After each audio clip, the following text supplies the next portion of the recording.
Hi everyone, this is Emily Leapart here for Tailored Expressions, and in today's video I'm sharing 4 cards made with the Oh What a Day card making kit. This is definitely the cutest kit yet. Tailor's kits are always amazing, but I really love this one because its main stamp set is the Occasional Critters by Much Sketch.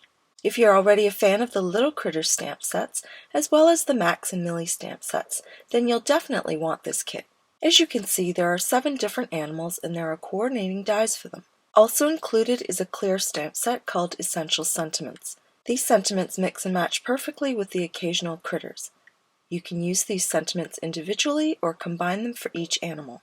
I love the size of these sentiments and the mix of scripted fonts with classic fonts. Next we have the focal frame, which is so super cute and versatile. The Occasional Critters all fit nicely inside this frame, and I hadn't thought of it until I edited this video, but the Essential Sentiments all fit nicely inside the frame too. Also included in this kit is the Dotted Diamond stencil. As always, you'll get 6 envelope seals featuring the dog, giraffe, and llama, as well as 6 envelopes in Lollipop, candy corn, and lemon meringue. You'll also get a small pot of rainbow rhinestones, which are so sparkly and fun to look at. I selected 4 critters and stamped them on sugar cube cardstock using Oreo ink. Then I colored them with Copic markers. I'll put on some music and fast forward through this section.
After coloring, I die cut the images and design the cards around them.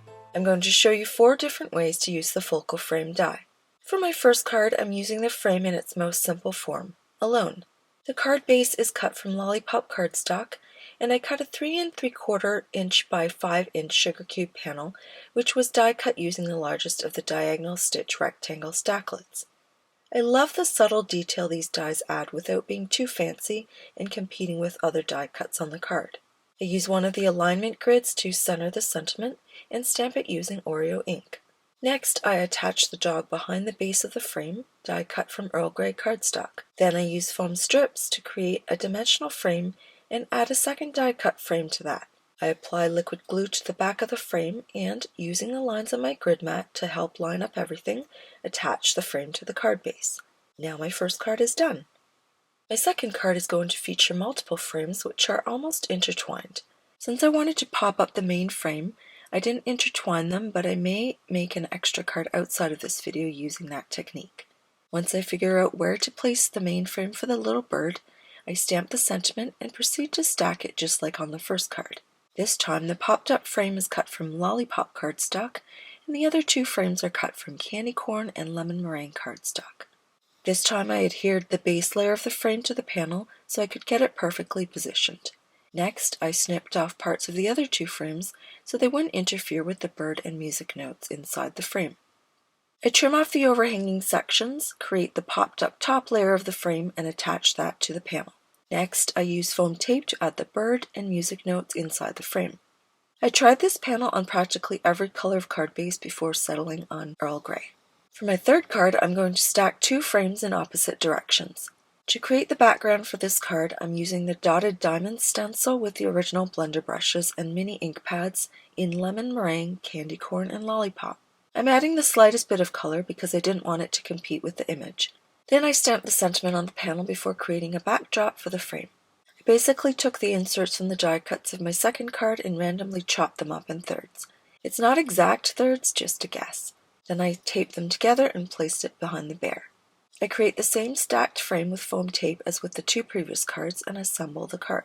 As you can see here, the stenciled panel has been die cut with the stitched rectangle stacklets, and I'm attaching the framed piece with liquid glue.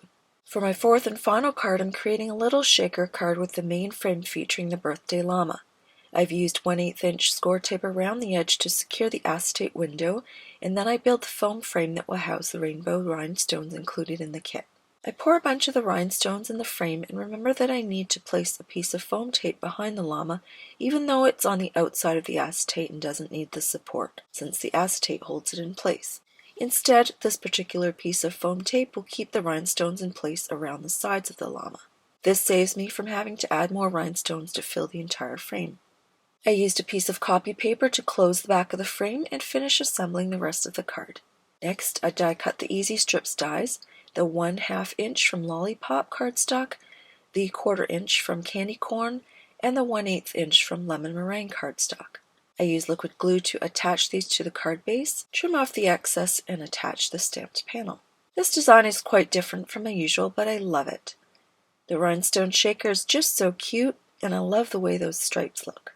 Here's a review of all 4 cards which feature the Oh What a Day card making kit.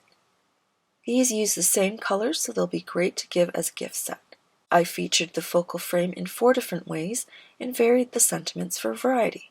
I hope you enjoyed all the ideas presented in this video on how to use this adorable new kit, and I look forward to seeing what you create with it. You can find all of these products in the Tailored Expressions web store at tailoredexpressions.com. Thanks so much for watching, and I'll see you again soon.